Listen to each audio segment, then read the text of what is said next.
I like the way you are. You have had tremendous success. You have been very successful and you still are. But I'm always struck, like when I see you communicating with people, and even when I'm talking to you, every time I see you and experience you, I am always struck by how humble you are and how open you are and how whole you are. I want to know, what are you proud of? Like, what do you actually take pride in? So, of all your accomplishments so far, what are the things that you are most proud of?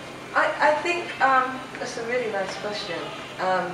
I think the things that I'm the most proud of are things that I don't think go into maybe when people look at my accomplishments, which I am proud of, which may be, especially with my group, you know, there are accolades, there are awards, there are things like that, you know, numbers of records sold, journeys and things like that. But I'm actually the most proud of how I dealt with when everything stopped.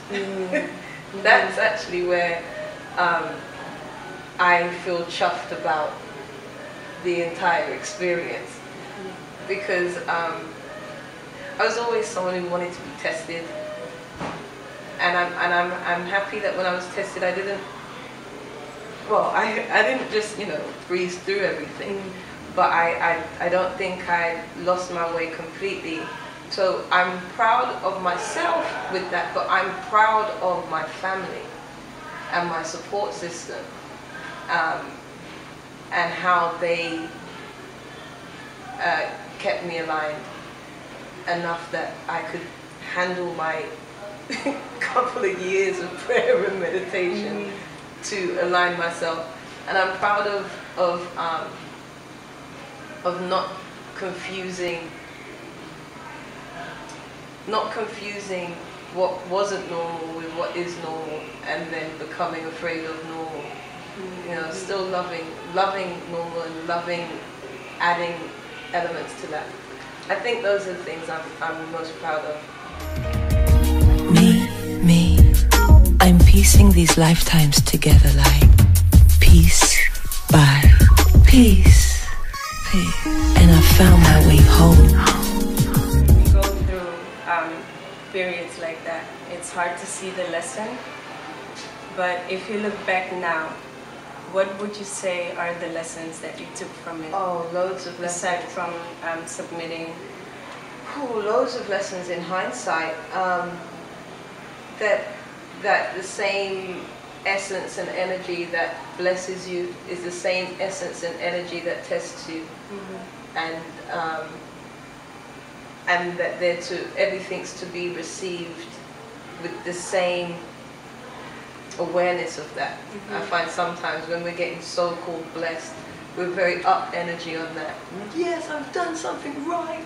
Yes, you know, very pat on the back. And then something goes outside of the personal plan, and we start to use more negative connotations of energy, like it's something's trying to stop me. You know, I don't believe in any of that stuff now, because I understand that everything goes exactly as it's supposed to. So therefore, it's all being offered up from the same evolutionary energy, which is with ultimately the purpose for one to survive and to grow and adapt. November's a big month for me. It's the first month I called myself a poet to someone. What do? I'm a poet. November 1998, first time I did that. 3+1 formed in November 1998. Floacist's live album and second studio album came out in November.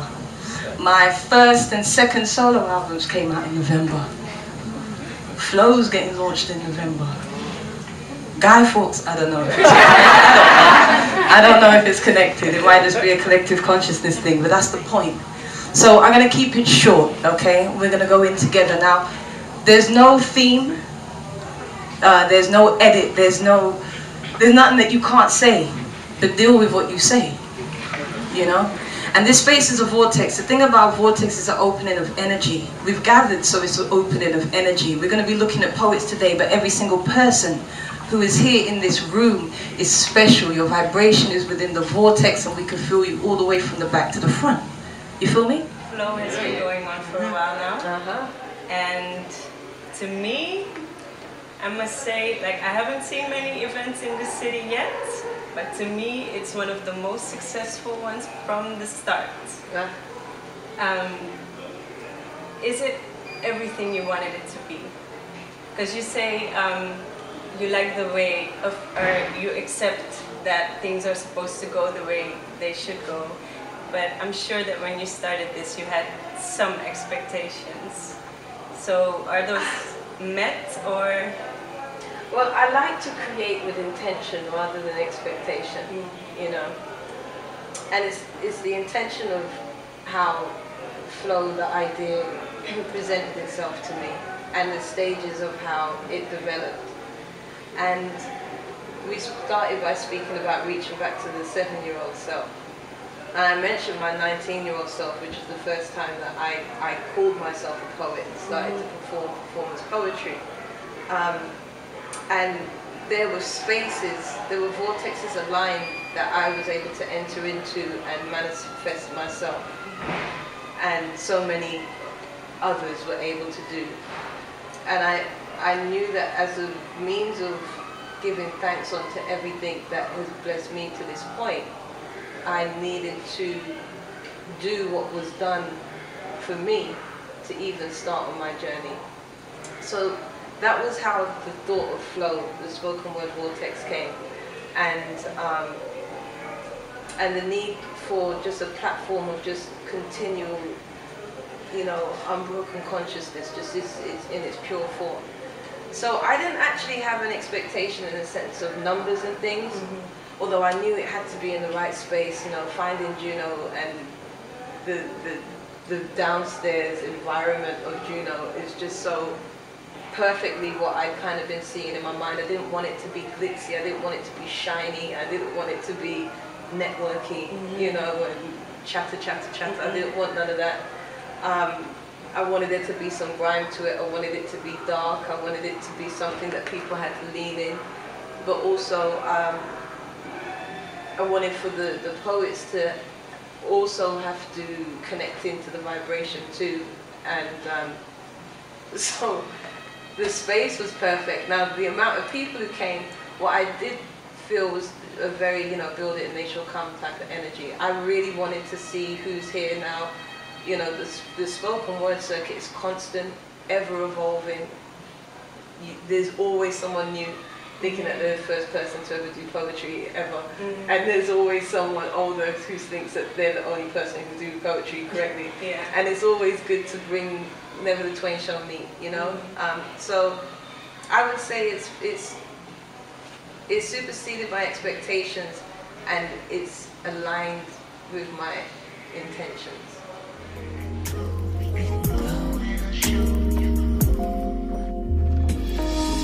You are so wonderful, I just have to say something about you, baby, got me loving your way. Think I'm gonna show you secrets today. Today, oh baby, you say you need some of my healing. So for us, and for yourself, that's actually the most important thing I want to know. Well, you know, poetry has been such a blessing in my life. Right now, I'm just trying to understand what my role is to poetry. I believe that that is the vortex that has maneuvered me in my life. You should have seen me 15 years ago entering the music industry. I'm a poet. No, I'm a poet, not a rapper. I'm a poet. And just the affinity to this identity. I'm a trained actress and trained in English language and creative writing, but that was all allowing me to be a flowist, to be this performance poet. So there's so much more I want to do. I want to go back into the theatre realm with the spoken word, but never just myself. I don't feel that my journey is for or is about just myself. And right now I'm trying to open myself so I can hear and be directed in the other things that I have to do. There's a Floetry reunion tour going on right now. There's my own solo music right now. I have a one-woman play. I have a book and a few other things that I'm working on. But there are also, I have a meditation and wellness center that I want to open in the hills of St. Anne, where my family are from in Jamaica. I have poetry festivals that I will kind of get more involved in. There are things that are already there that I need to go to observe and see what's already happening, you know? So there's so many things. I don't really have a blurb on it. But loving this lane and loving being the difference that I want to see, and only making moves after prayer and meditation.